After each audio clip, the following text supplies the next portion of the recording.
हम कैसे जिए कि जीवन में कोई भूल ना हो। जीवन में भूल ना हो, अगर ऐसे जीना चाहोगे तो जी ही ना सकोगे, मरोगे सिर्फ। भूल तो सिर्फ मुर्दों से नहीं होती।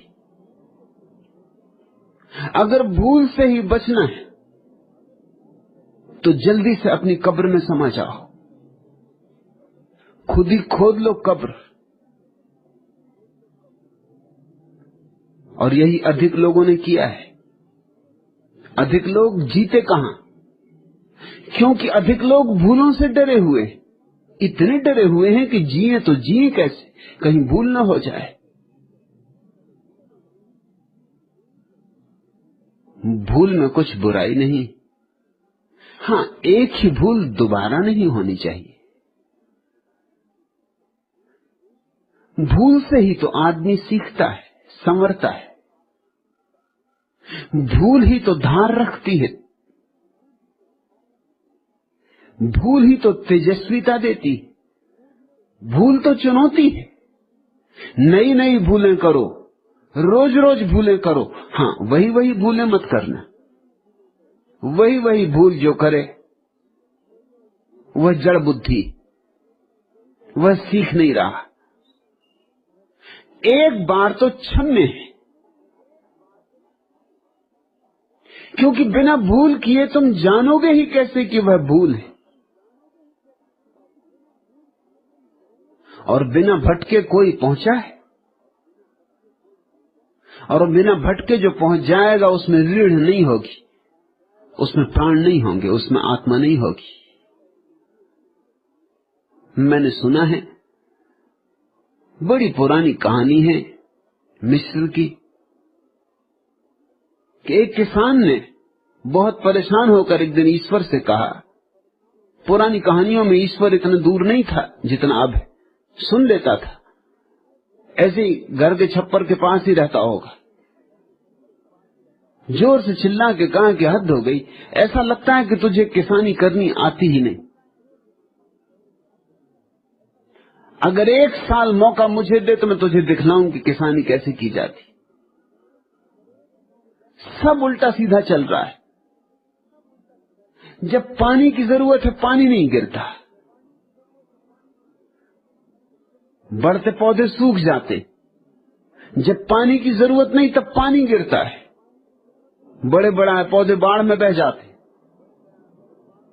और फिर कितने कीड़े, कितने मकोड़े, और कितनी टिड्डी दल, और कितना कुहासा। तुझे कुछ होश है? तुझे खेती बाड़ी का कुछ पता है? ईश्वर ने कहा तो ठीक, इस साल तू संभाल, इस साल तू जैसा चाहेगा वैसा ही होगा। किसान ने सारी योजना बनाई, जीवन भर का अनुभवी किसान था। पाले देखे थे, ओले देखे थे, तूफान देखे थे, आंधियां देखी थी, अंधड़ देखे थे, बाढ़ देखी थी, सूखा देखा था, सब देख चुका था। उसने बड़ी व्यवस्थित योजना बनाई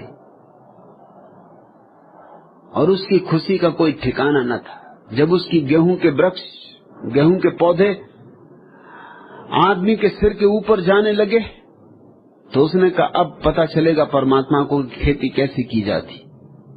और बड़ी बड़ी बालें आई, पौधे भी बड़े थे और बड़े हरे थे। जब पानी की जरूरत थी, जितनी जरूरत थी उतना पानी उसने मांगा, उतना पानी गिरा। जब धूप की जरूरत थी, सूरज की जरूरत थी, जितनी जरूरत थी उतना उसने मांगा, उतना सूरज चमका। न टिड्डी दल आए, न पाला पड़ा, न ओले गिरे, न कीड़े मकोड़े लगे। उसने सारी व्यवस्था कर रखी थी। फिर फसल काटने के दिन आए, उसके आनंद का अंत नहीं था। उसने सारे गांव को इकट्ठा किया और कहा फसल काटो, अब परमात्मा को दिखाएंगे कि फसल कैसे की जाती। फसल काटना क्या था, उसके प्राण पर जैसे छुरी चल गई। वो बालें तो बहुत बड़ी बड़ी थी लेकिन उनमें गेहूं नहीं थे। उसने परमात्मा से कहा ये क्या हुआ, ये क्या मजाक हुआ? इतनी बड़ी बालें, इतने बड़े पौधे, इतनी व्यवस्था, सब चीजें समय पर मिली, गेहूं क्यों पैदा नहीं हुए? आकाश से खिलखिलाहट की हंसी आई। उसने कहा तू पागल है, गेहूं पैदा होने के लिए संकट चाहिए, असुविधाएं चाहिए। तेरी बालें पोच रह गईं क्योंकि न तूफान आए, न आंधियां आई, न जम के वर्षा हुई, न सूरज से आग बरसी। तूने सारी सुविधा कर दी, तूने सारी व्यवस्था कर दी, तो बालें पोच रह गईं। संकट में, संघर्ष में, चुनौती में आत्मा पैदा होती। भूलों से मत डरो हरिदास, जी भर के भूलें करो, बस एक ही भूल दोबारा मत करना।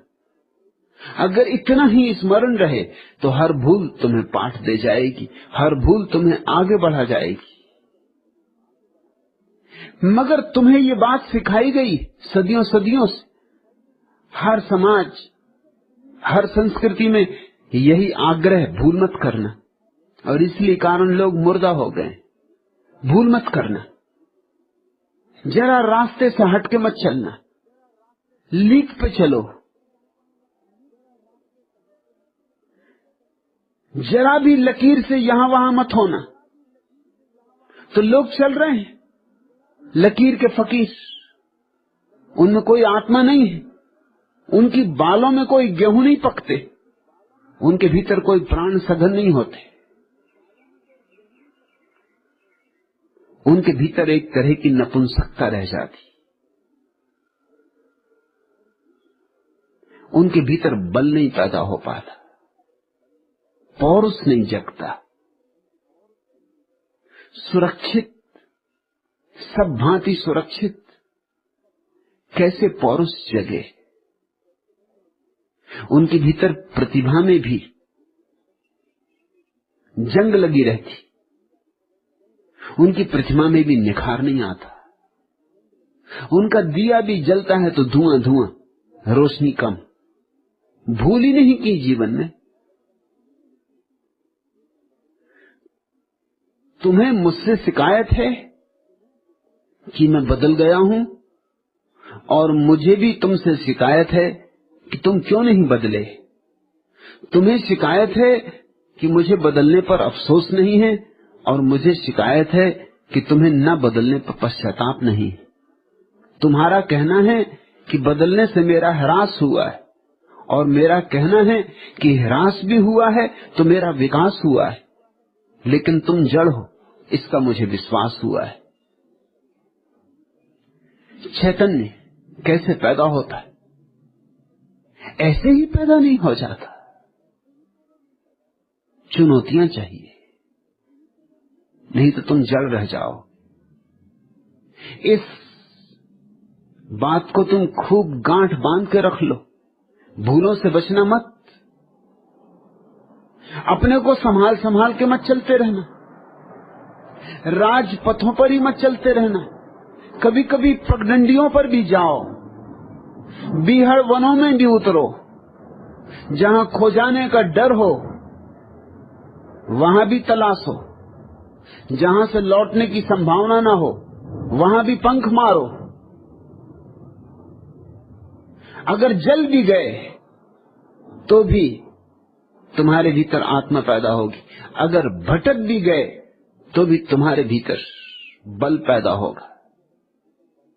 अगर मुसीबतें भी आई तो मुसीबतें तुम्हें नुकसान नहीं पहुंचाएंगी। थॉमस अल्वा एडिसन बिजली की खोज में लगा हुआ था। 3 साल बीत गए थे प्रयोग करते करते, उसके सारे सहयोगी थक चुके थे, लेकिन वो रोज सुबह आता बूढ़ा और उसी उमंग, उसी उत्साह से फिर काम में लग जाता। 3 साल में कम से कम 700 प्रयोग असफल हो गए थे।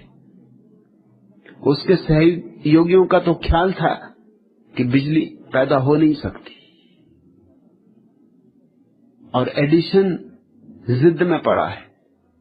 700 बार असफल हो गए, अब और कितने बार असफल होना है? 700 बार भूल हो चुकी, जाहिर है अब बच जाना चाहिए। अब जिंदगी इसी में खराब करने की कोई जरूरत नहीं। एक दिन वे सब इकट्ठे हुए और उन्होंने एडिशन को कहा कि अब बहुत हो गया, 3 साल खराब हो गए, 700 बार हमारे प्रयोग असफल हो गए, अब कब तक हम यही करते रहेंगे? और आपको हम देखते हैं तो हमारी छाती और बैठ जाती। आप रोज सुबह उसी उमंग, उसी उत्साह से चले आते, न उदासी, न हताशा, न निराशा। आपको पता है कि 700 बार प्रयोग असफल हो चुका है। एडिसन ने कहा मुझे पता है, इसलिए तो मेरी उमंग रोज रोज बढ़ती जाती कि अगर समझ लो 1000 गलतियां हो सकती तो 700 तो हम कर चुके, अब 300 ही बची।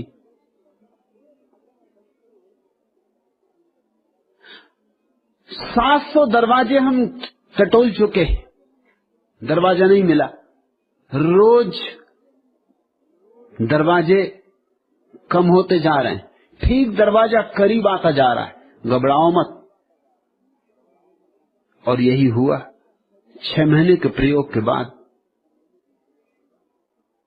बिजली का आविष्कार हो सका, जो कि मनुष्य जाति के इतिहास में बड़े से बड़े आविष्कारों में से एक।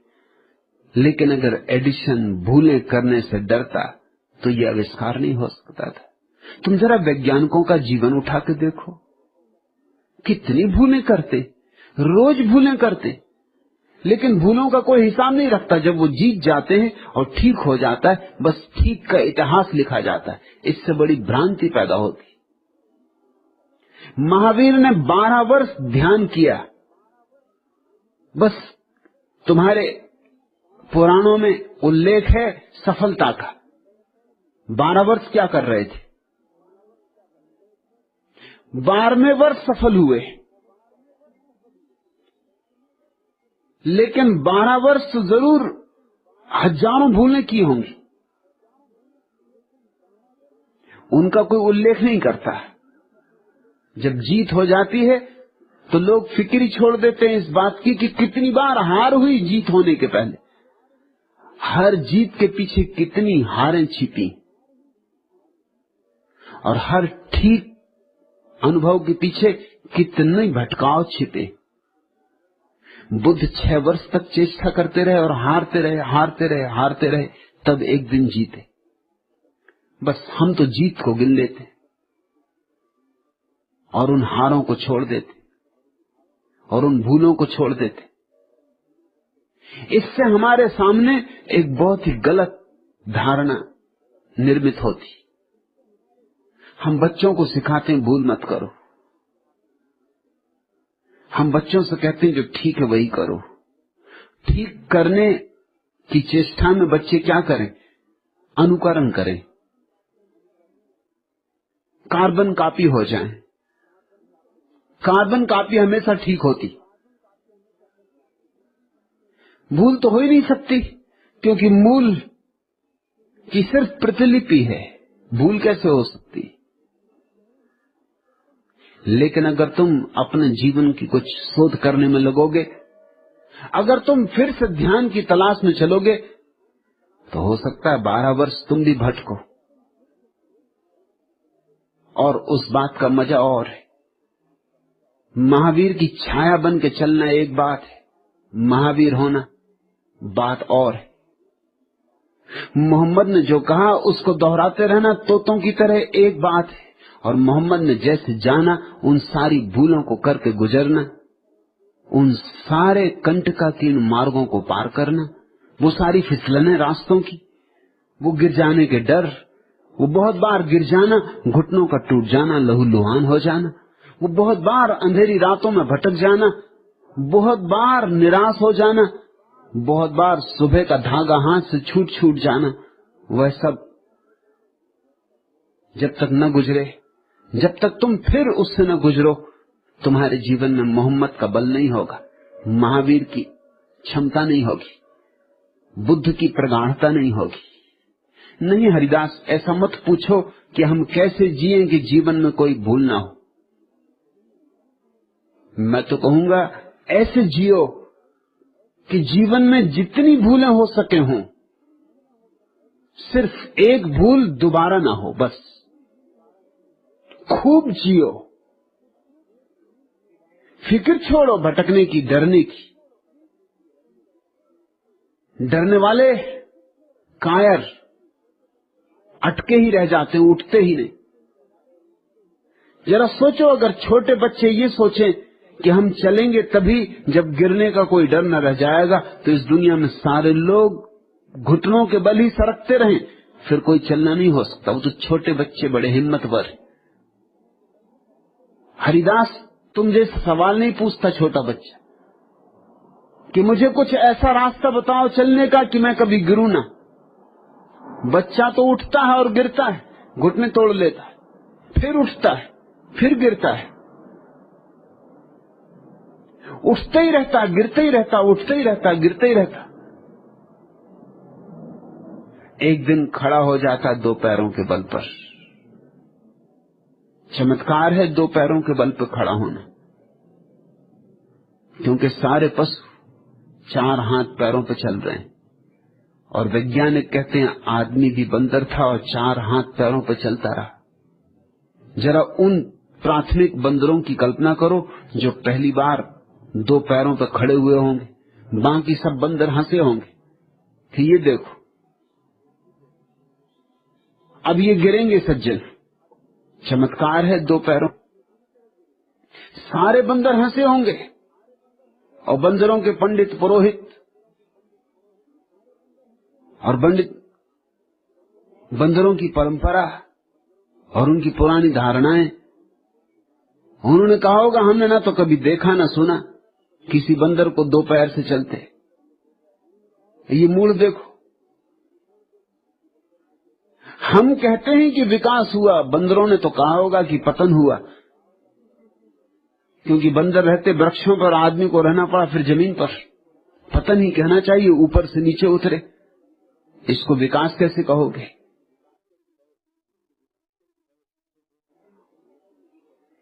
लेकिन जो पहले बंदर दो पैरों पर चले बहुत बार गिरे होंगे, बहुत बार गिरे होंगे। जैसे छोटा बच्चा गिरता है, उनके घुटने टूट गए होंगे, लहूलुहान हो गए होंगे, लेकिन फिर भी वे कोशिश करते रहे। उनकी कोशिश एक दिन सफल हुई। उनकी सफलता से ही मनुष्यता का जन्म हुआ, क्योंकि जिस दिन दो हाथ चलने के काम से मुक्त हो गए, उस दिन दो हाथ और दूसरे काम के लिए मुक्त हो गए। फिर हम बहुत कुछ काम कर सके। अगर चारों हाथ पैर चलने में ही लगे रहें तो कुछ और नहीं किया जा सकता। आदमी ने दो पैरों पर चलना छोड़ दिया, दो हाथ बिल्कुल स्वतंत्र हो गए। अब इन स्वतंत्र हाथों से आग जलाओ, अस्त्र बनाओ, शस्त्र बनाओ, मकान बनाओ, बैलगाड़ियां बनाओ कि हवाई जहाज बनाओ, अब तुम जो भी चाहो करो। ये दो हाथ मुक्त हो गए। इन दो मुक्त हाथों में सारे मनुष्य का विकास छिपा है। बंदर अब भी सुरक्षित है अपने वृक्ष पर, उसने भूल न करने का रास्ता पकड़ा। नहीं तुम ऐसा पूछो ही मत। मैं तो तुम्हें चुनौतियों को अंगीकार करना सिखाता हूं, तभी तुम्हारे जीवन में सुबह होगी। और जितनी अंधेरी रात होगी उतनी ही प्यारी सुबह होगी। और जितने दूर तुम परमात्मा से निकल जाओगे भटककर, उतने ही पास आने का मजा होगा। जितनी कंठ में प्यास होगी उतनी ही तो तृप्ति होगी ना।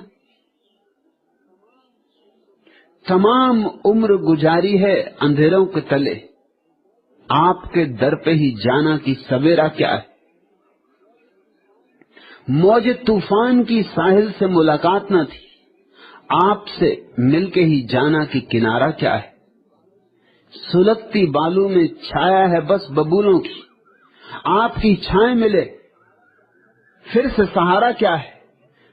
हंसे तो ऐसे खिजाओं का हाथ थाम लिया, हमने जाना कि फिजाओं का नजारा क्या है। पतझड़ों में वसंत छिपे हैं, जरा पतझड़ों में तलाशो, और भूलों में भटकाओं में सत्यों के मंदिर छिपे हैं, जरा भूलों में भटकाओं में खोदो, गहरे खोदो। जो व्यक्ति भूल करने से बचना चाहता है उसका साहस समाप्त हो जाता है, वह कायर हो जाता है, और कायरों के लिए इस जगत में कुछ भी नहीं।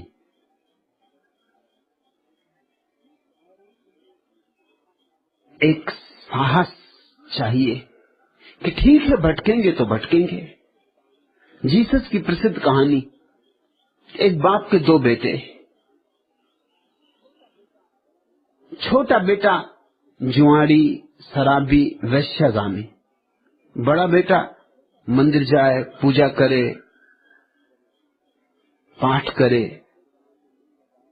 दुकान में मन लगाए, खेतीबाड़ी में डूबे। आखिर बड़े भाई ने कहा कि छोटे भाई के साथ रहना मेरा नहीं चल सकता, मैं कमाऊं और ये गमाए, हमें अलग कर दे। तो बाप ने दोनों को आधी आधी संपत्ति बांट दी और अलग कर दिया। छोटा बेटा तो आधी संपत्ति लेके तत्काल शहर चला गया। छोटे गांव में क्या करेगा, वहां ज्यादा भूल करने की सुविधाएं भी नहीं थी। बड़ा बेटा गांव में ही रुका। अब उसने दिल खोल के धंधा किया, पूरे प्राणों से खेतीबाड़ी की, खूब कमाया, और छोटे बेटे ने शहर में खूब गमाया। 2-4 साल में ही छोटा बेटा भिखमंगा हो गया। होना ही था।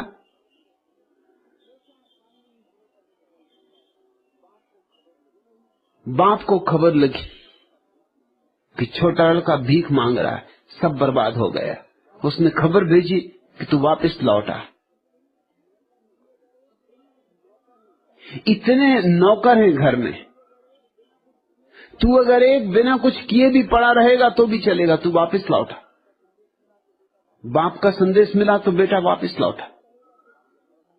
और जब बेटा वापस लौटा तो जीसस ये कहानी बार बार कहते कि बाप ने घर में दिए जलवाए, दीपावली मनवाई, बंधनवार सजवाए, फूल लटकवाए। जिस रास्ते से बेटे को लाना था उस रास्ते पर स्वागत का इंतजाम किया, द्वार बनाए, श्रेष्ठतम भोजन तैयार करवाया। वर्षों के बाद बेटा वापस लौटता था। बड़ा बेटा खेत पर काम कर रहा था, भरी दोपहरी धूप में। किसी ने उसको खबर दी कि अन्याय की भी एक सीमा होती, तू तो बाप की सेवा करते करते मरा जा रहा है, अभी भी दोपहरी में छाया में नहीं बैठा है, खून पसीना कर रहा है, और तेरे स्वागत में कभी बंधनवार न बंधे, कभी दीपावली न मनाई गई, कभी सुगंध न छिड़की गई, कभी बैंड बाजे न बजे, और तुझे पता है तेरा छोटा भाई बर्बाद होके भिखमंगा होके लौट रहा है। सहनाई ये जो बज रही उसी के लिए बज रही। स्वभाव था बड़े भाई को बहुत आघात हुआ, ये तो अन्याय है। वो घर लौटा, उसने अपने पिता को कहा कि ये अन्याय है, मेरा कभी स्वागत नहीं हुआ, मैं सदा आपके चरणों में सेवा में रहा,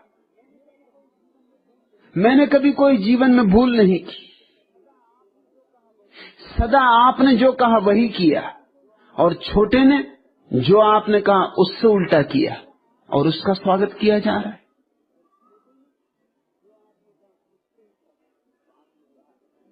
बाप ने कहा तुझे पता होगा, तुझे भली भांति पता होगा, क्योंकि तू खेतों पर रहता है, अपने पास भी भेड़े हैं, तू कभी भेड़ों को भी लेकर पहाड़ों पर जाता है, तुझे भली भांति पता होगा कि अगर कभी कोई भेड़ जंगल में भटक जाए तो गड़रिया अपनी 1000 भेड़ों को असुरक्षित छोड़कर उस एक भेड़ की तलाश में आधी रात जंगल में जाता है, और जब भटकी भेड़ उसे मिल जाती है तो उस भटकी भेड़ को कंधे पर लेकर लौटता है, और जो भेड़ें कभी नहीं भटकी उनको कभी कंधे पे लेके नहीं लौटता, लौटने का सवाल ही नहीं उठता। तू मेरे पास है, तेरे स्वागत का कोई सवाल नहीं। लेकिन जो दूर चला गया था और बहुत भटक गया था और वापस लौट रहा है, उसका स्वागत जरूरी है। जीसस कहते थे, ये कहानी सिर्फ किसी पिता और उसके बेटों की कहानी नहीं, ये कहानी अस्तित्व की कहानी, ये परमात्मा की कहानी। यहां जो दूर जितने भटक जाता है, परमात्मा उसके स्वागत के लिए उतना ही तैयार है। क्योंकि दूर भटका हुआ आदमी कुछ कमा लेता है, कुछ जो बड़ा अदृश्य है। तुमने भी ख्याल किया होगा, जिन लोगों ने जीवन में कभी भूल चूक नहीं की, उनको अगर तुम देखोगे तुम उन्हें गोबर गणेश पाओगे। बिठा दो एक कोने में सजा के तो अच्छे लगते, और किसी काम का न पाओगे। भीतर बिल्कुल पोच, गेहूं है ही नहीं। और जिन लोगों ने जीवन में बहुत भूलें की, बहुत भटके, बहुत ठोकरें खाई, दर दर दरवाजे दरवाजे, उनमें तुम एक तरह का बल पाओगे, एक तरह की गरिमा पाओगे, एक तरह का गौरव पाओगे। उनमें तुम पाओगे कुछ जिसको आत्मा कहा जा सकता है। इसलिए मैं नहीं कहता हरिदास कि भूले ना करो, मैं तो कहता हूं भूले करो, होश पूर्वक करो। मेरी शिक्षा बिल्कुल भिन्न है। भूले करो, जरूर करो, होश पूर्वक करो। हर भूल से सीखो और हर भूल को निचोड़ लो और उसको अपना अनुभव बना लो। तमाम उम्र गुजारी है अंधेरों के तले, आपके दर पे ही जाना कि सवेरा क्या है। तब आएगा वह दरवाजा सुबह का, जब जिंदगी भर न मालूम कितनी अमावसों के नीचे गुजारोगे। मौज तूफान की साहिल से मुलाकात न थी, आपसे मिलके ही जाना कि किनारा क्या है। कभी मिलेगा किनारा, तभी होगा मिलन सत्य से, जब तो बहुत बहुत तूफानों में अपनी नैया को छोड़ोगे और बहुत बहुत तूफानों को पार करके आओगे, बहुत बहुत खतरे डूबने के उठाओगे, तो ही किनारा है।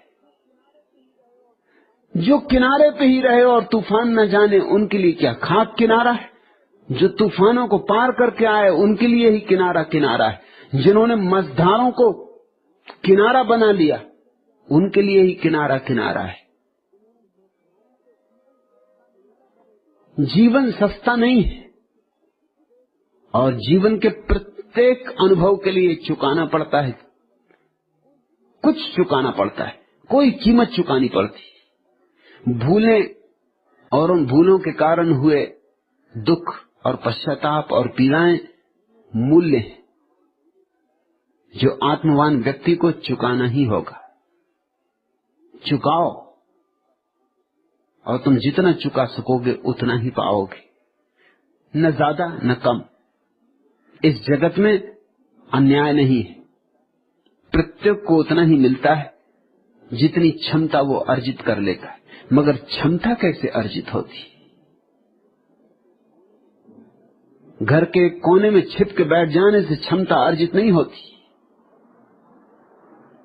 और वही तुम्हें सिखाया गया, खासकर इस देश में तो यही सिखाया गया सदियों से कि कुछ भूल भर न करना। परिणाम ये हुआ कि पूरा देश गोबर गणेश हो गया है। एक कोने से लेकर दूसरे कोने तक मुर्दों की कतारें, जिनमें जीवन नाम मात्र को भी नहीं। नहीं तो ये कहीं हो सकता था कि हजारों साल तक ये देश गुलाम रहे। छोटी छोटी कौमें आई, जरा जरा से लोग जिनकी कोई ताकत न थी, क्षमता न थी, वे भी जीत गए। हूण आए, बर्बर आए, तातार आए, मुगल आए, अंग्रेज आए, पुर्तगीज आए, फ्रेंच आए, जो भी आया, इस विराट देश को क्षण भर में मुट्ठी में कर लिया। क्या कारण रहा होगा? और ये देश बातें करता है आत्मा की, परमात्मा की, और ये देश बातें करता अमृत जीवन की, शाश्वत जीवन की। लेकिन असलियत कुछ और है। देश बहुत कायर हो गया है, और कायर हो जाने के पीछे कारण क्या है? कारण है ये मौलिक शिक्षा, भूल न करना, संभल संभल के चलना, गिरना मत। अगर गिरने का डर हो तो चलना ही मत, बैठे ही रहना। बैठे रहना बेहतर है गिरने की बजाय, न चलना बेहतर है, मगर भटकना मत। लेकिन पहुंचना हो अगर कहीं तो भटकने की जोखिम उठानी ही पड़ेगी। जोखिम जीवन है।